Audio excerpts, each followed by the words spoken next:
on the set, on the scene. Welcome back to the Bricks. As usual, Ken Boyer alongside me, Mr. One Time, broadcast from BPR Studios.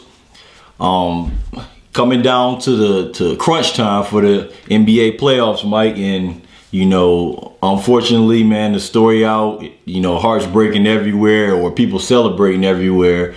You know, Kobe Bryant, man, I mean, he just went out with an injury, a season-ending injury, and they said, honestly, he may not be back for a whole nother year around this time next year. So he might miss the entire regular season, or pretty much all of it. I mean, what do you think about the Lakers? First of all, let's start off with, what do you think contributed most to Kobe going down the way that he did, you know, as far as how this entire season progressed for him? I think a lot of it points to the front office. Yeah. The fact that you don't have a lot of young talent behind Kobe Bryant. The fact that you don't have a lot of perimeter help outside of him that can handle the ball, create shots. Yeah. Mike D'Antoni has a lot to do with it. You know, I've never seen high school, college, or NBA coach. I don't care how good that star player is. You don't play him the entire game. I don't care. And like that's just pathetic to me. Yeah. You really rode him to the ground, literally. You know, we're talking about a 17-year vet. This not a young guy. Yeah. 17 years, man. Yeah. And you played him 48 minutes. But a lot of it too, you don't want to get mad at Kobe, because you know how Kobe's fearless. Yeah. He guaranteed they was gonna make the playoffs, and he wanted to make sure. So he literally said, I'm gonna play the game. But at some point, being a coach, I think Phil Jackson wouldn't have done that. No, there's no way he would have allowed that to happen. But that's the difference. I mean, you're talking about Mike D'Antoni, who's unproven. Yeah. I mean, he has no rings to flash and say, hey, you know, except for the ones he get from the Dream Team or the Redeem Team. Right. When he was the assistant coach. Right, to Coach K, a college coach. So I mean, that's the difference. You know, Phil can tell Kobe, sit down. Right. You know what I mean? This is how we're going to do it.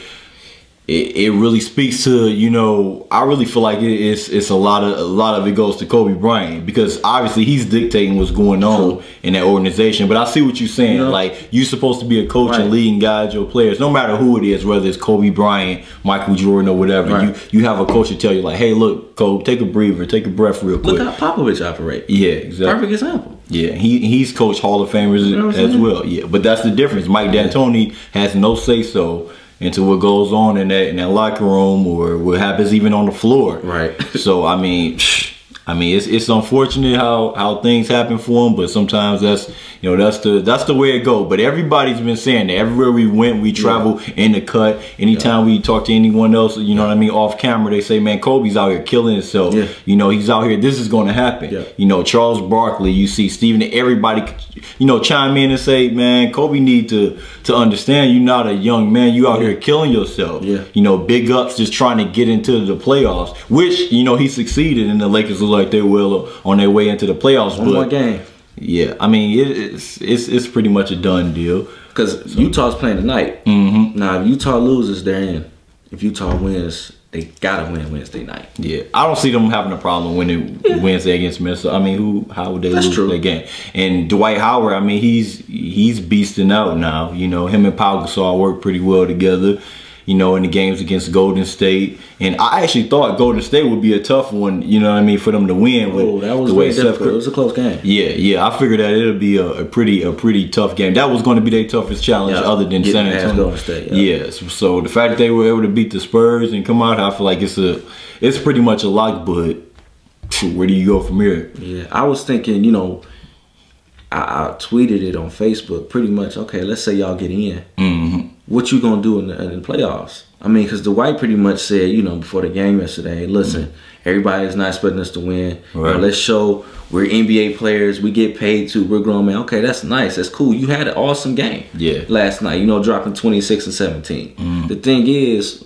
where is that type of effort while you still had Kobe. Because Exactly. maybe if you were playing like that, he wouldn't have to go so hard. Right. You know what I'm saying? Even with Gasol yesterday, he didn't have a good game. He only had 7 points, but he did have 16 rebounds. Yeah, and you know, he just played well within the system. I mean, Steve Blake stepped up and scored 23. I mean, that's kind of like the Spike Albridge in Michigan situation. Yeah, he's 17. Yeah, so I mean, it's kind of like, you know, Dwight now is going to have what he's been asking for. He has the exact same situation he had in Orlando, except just a little bit more talent.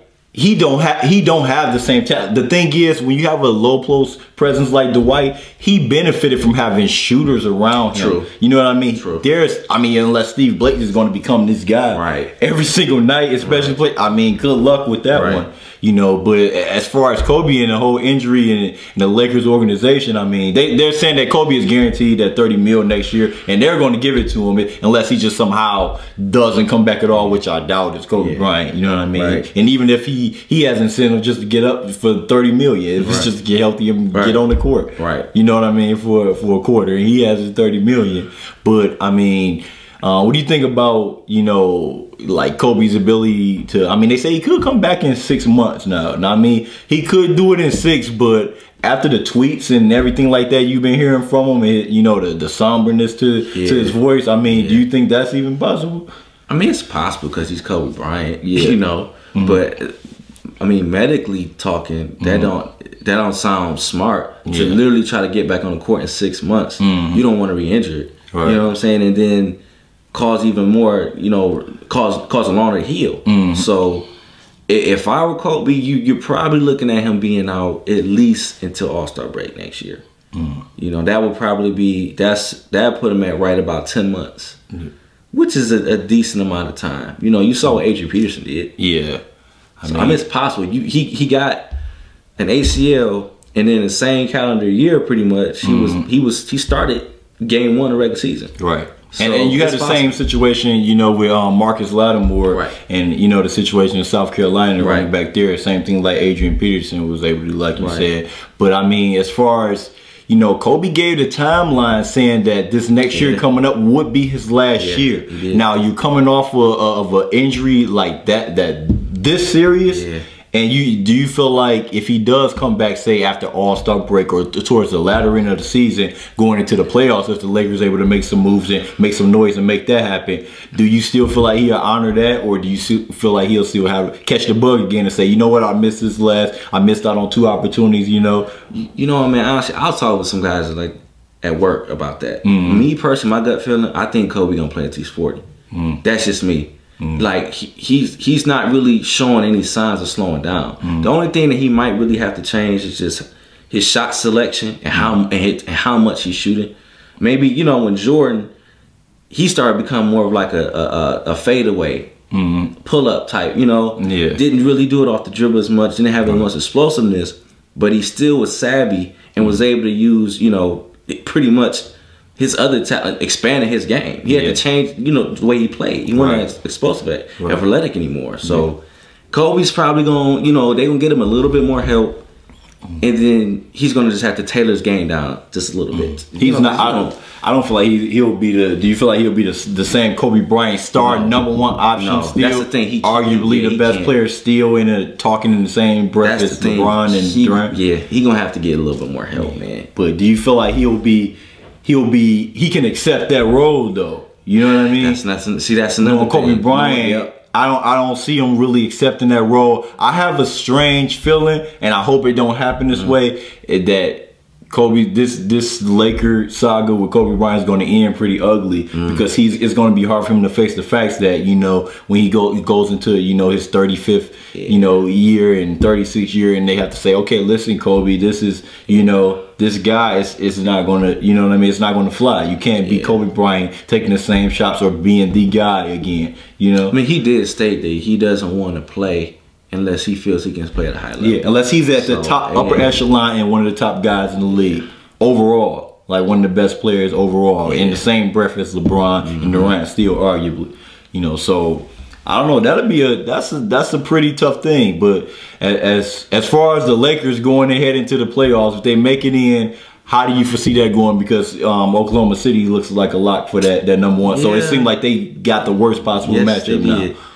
if you get Oklahoma City, which it looks like they are going to get, yeah.